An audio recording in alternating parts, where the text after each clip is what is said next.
ये कहानी है एक गांव का गरीब लड़का जिसने सपना देखा आईपीएस बनने का। फाइनली वह आईपीएस भी बना, लेकिन आईपीएस बनने तक की कहानी क्या है, पूरी कहानी हम जानेंगे।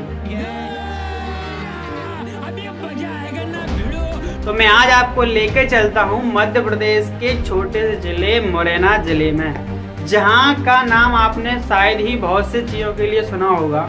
इसकी तारीफ वैसे तो बड़ा फेमस है, डाकुओं के लिए भी बहुत फेमस है, लेकिन इसको डाकुओं से अलावा वर्तमान में ये फेमस है आज हमारे आईपीएस मनोज शर्मा के नाम से।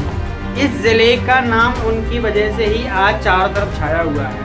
मुरैना जिला विशेषकर मनोज शर्मा के लिए इसलिए लगती रहा है क्योंकि उनका जन्म वहाँ पर ही एक 20 किलोमीटर एक निर्धन गाँव में हुआ था। उनकी परिवार की स्थिति ज़्यादा ठीक नहीं थी। मैं गरीब हूँ। बचपन से ही पढ़ने में वो कमज़ोर थे और उन्होंने 9th और 10th थर्ड डिवीज़न से पास किया। थर्ड डिवीज़न से पास करने के बाद जैसे ही वे 11th और 12th में पहुँचे, 11th में चीटिंग चल रही थी। अच्छी कारण तो कोई दिक्कत नहीं थी क्योंकि उस ज़माने में मुरैना जिले का नाम चीटिंग में नंबर 1 पे आता था। दुर्भाग्यपूर्ण ये हुआ कि जैसे ही वो 12th में आए और 12th का एग्ज़ाम दिया, उसी समय मुरैना के नए डीएसपी चेंज हो गए और मुरैना के नए डीएसपी ने ऐलान कर दिया यदि कोई भी व्यक्ति यदि कहीं भी चीटिंग करते हुआ पाया गया तो उसकी जिस टीचर करवाएगा उसकी नौकरी चली जाएगी और साथ में कोई विद्यार्थी चीटिंग करेगा तो उसका फॉर्म भर दिया जाएगा, यानी उसको रेस्टिकेट कर दिया जाएगा, परीक्षा नहीं दे पाएगी। इसी कारण पूरे मुरैना जिले में डर के माहौल के बीच एग्ज़ाम हुए और फाइनली उसमें हमारे मनोज शर्मा जी बैठे हुए थे। उन्होंने एग्ज़ाम दिया, पढ़ा तो कुछ था नहीं, तो क्या हुआ, फेल हो गए। 12th में वो फेल हो गए। तभी फेल होने के कारण वो देखते हैं कि जो एक नया डीएसपी आया था उसके सामने सभी लोग सलाम ठोक रहे हैं। तो उसके मन में भी आया ऐसा क्या खास बात है इस व्यक्ति में कि सभी लोग इसके सामने सलाम ठोक रहे हैं। तभी भी उनके मन में आया क्यों ना मैं भी ऐसा ही ऑफिसर बनूं। तो जैसे ही वह उनके पास गए और उनसे पूछने लगे कि सर मुझे आपके जैसा बनना है, तो उसने कहा कि चीटिंग छोड़नी ही पड़ेगी। बस यही उनके बात दिल में लग गई और तभी से उन्होंने मन में ठान लिया कि मुझे आईपीएस बनना है। पर ठानने से क्या होता है, उनके रास्ते में इतनी कठिनाइयों का सामना भी तो करना पड़ेगा, क्योंकि सपना देखना कोई बड़ी बात नहीं है। सपने को पूरा करने के लिए जिन कठिनाइयों का सामना करना पड़ेगा उनको झेलना बड़ी बात है। ये बड़ी अच्छी बात कही है। फाइनली उनके मन में ठान लिया, उन्होंने प्रण ले लिया कि मुझे भी अब आईपीएस या इनकी तरह एक ऑफिसर बनना है। तो उन्होंने फिर क्या मन लगाकर मेहनत की और 12th का एग्ज़ाम दोबारा से दिया। तो फाइनली उन्होंने 12th को फर्स्ट डिवीज़न से पास किया और आगे की पढ़ाई करने के लिए सोच रहे। लेकिन समस्या ये थी, परिवार की स्थिति ठीक नहीं थी, पैसा था नहीं, पिताजी कोई अच्छा काम धंधा करते नहीं थे, भाई था तो वो भी पढ़ा लिखा नहीं था, पूरा परिवार टोटली अनपढ़ था लेकिन गरीब भी था साथ में। इसलिए उनका मनोबल धीरे धीरे कमज़ोर होने लगा।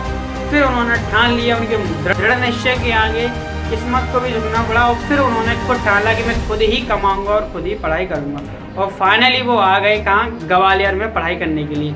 लेकिन बंदा क्या करेगा जब कुछ आता ही नहीं था उसे, कैसे करेगा। तो उन्होंने अपना घर चलाने के लिए घर से कुछ पैसे मिलते नहीं थे, इसलिए उन्होंने एक ऑटो चलाना ही स्टार्ट कर दिया। धीरे धीरे ऑटो चलाने लगे और रात दिन में ऑटो चलाते, रात के पढ़ाई करते, ऐसा ही वो चलाते रहे। तभी ऑटो चलाने के दौरान उनको एक बात पता चला कि एक और बड़ी पोस्ट होती है जिसकी वह तैयारी करने के लिए आई थी, किसी पीसीएस का एग्ज़ाम देने के लिए ग्वालियर यानी कि तैयारी करने के लिए आई थी।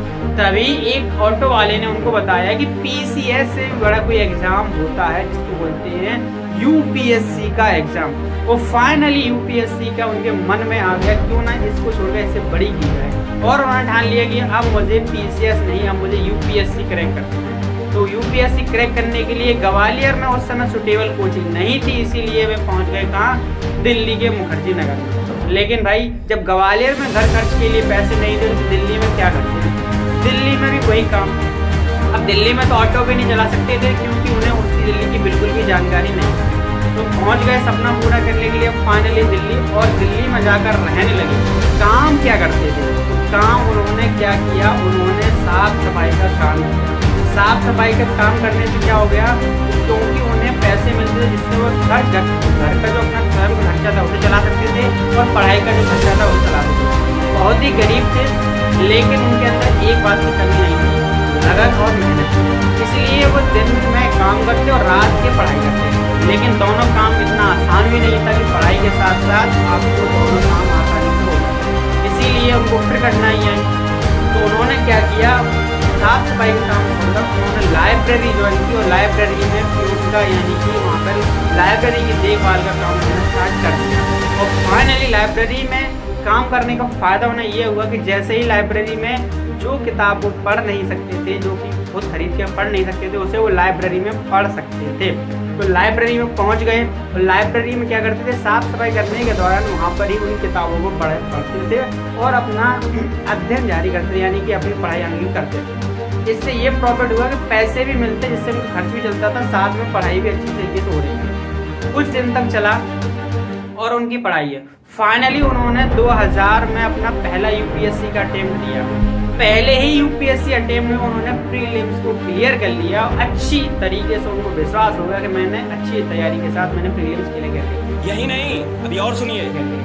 लेकिन इतना आसान नहीं था आईपीएस बनना, आसान कहानी नहीं थी उनकी आईपीएस बनने की। तभी ट्विस्ट आता है कि उनका मेंस क्लियर नहीं हो पाया, यानी कि इंटरव्यू में वो फेल हो गए। निराश हो गए, हताश हो गए, क्या करूँ अब, मेरी सारी मेहनत बेकार हो गई। फाइनली उन्होंने दूसरा और तीसरा अटेम्प्ट दिया।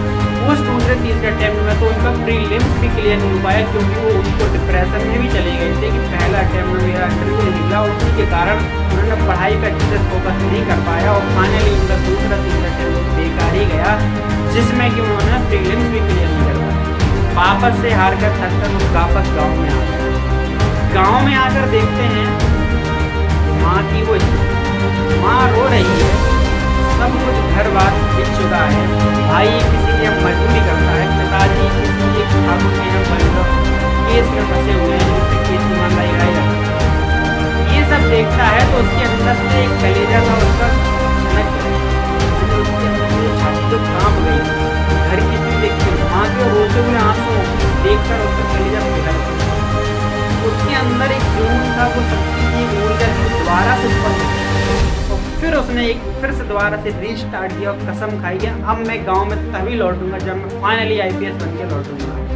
तभी से वो फिर गया और माँ ने उससे जाते हुए बोला, बेटा अगली बार आना तो वर्दी में ही आना। और फिर फाइनली वो दिल्ली में पहुँचे और तभी वहाँ पर जाकर फिर से पूरी तैयारी करने लगे। तैयारी करने के साथ उन्होंने और काम भी किया। इस बार उन्होंने चक्की में काम किया। चक्की में रात दिन भर वो चक्की चलाते और रात के ही चक्की चलाते समय वो पढ़ाई भी करते थे। आप सोच सकते हो, यदि आज हमारे बगल में यदि हम पढ़ने बैठते हैं, कुछ 4 1 मिनट के लिए भी आ जाए तो हम उसमें लग जाते हैं। सोचो चक्की चलाते समय कितना शोर होता होगा, फिर भी वो इतने फोकस के साथ पढ़ते थे कि चक्की की इतनी धनी आवाज़ में भी वो आसानी से स्टडी करते रहते थे। और फाइनली उन्होंने अपना 4th अटेम्प्ट दिया 2005 में। 2005 के 5th अटेम्प्ट में वो 131वीं रैंक लाकर उन्होंने यूपीएससी में टॉप किया और बन गए आईपीएस मनोज शर्मा। शाबाश बेटा। लेकिन आईपीएस बनने से पहले उनकी वो दुख भरी कहानी शायद से कोई नहीं जानेगा। सिर्फ हम ये देखेंगे आज वो व्यक्ति सफल है, आज वो आईपीएस है, आज उनकी ज़िंदगी इतनी मजे से। लेकिन वो 10 साल, वो उनके 10 साल जो उन्होंने शायद से नर्क से भी ज़्यादा बुरे देखे, वो कोई नहीं देखे। तो हर सफल व्यक्ति के पीछे उसकी सफलता देखी जाती है, लेकिन उस सफलता के उन कदमों को नहीं देखा जाता जो कि वह वहाँ से उन कांटों पर चल के आया है। कांटों को कोई नहीं देखेगा, बस वो आज के वर्तमान में देखेगा वो किस पद पर। फाइनली वो आज महाराष्ट्र के आईजी के पद पर विद्यमान है और अपनी ज़िंदगी अच्छी तरीके से जी रहे हैं सम्मानित होकर। तो हमें से सीख मिलती है कि हमें भी ज़िंदगी में स्ट्रगल नहीं छोड़ना। आप सौगंध लो, यानी कसम खाओ कि आज से हम स्ट्रगल करेंगे। सपना तो सब देखते हैं, लेकिन पूरा सिर्फ कुछ लोग ही कर पाते हैं। तो फाइनली अब हम अगले नेक्स्ट में जानेंगे आईपीएस मनोज शर्मा की लव स्टोरी। और देखते रहिए, बने रहिए एमके यूनिक। और अच्छी लगी हो तो चैनल को सब्सक्राइब कर लें और अगले वीडियो के लिए इंतजार करें।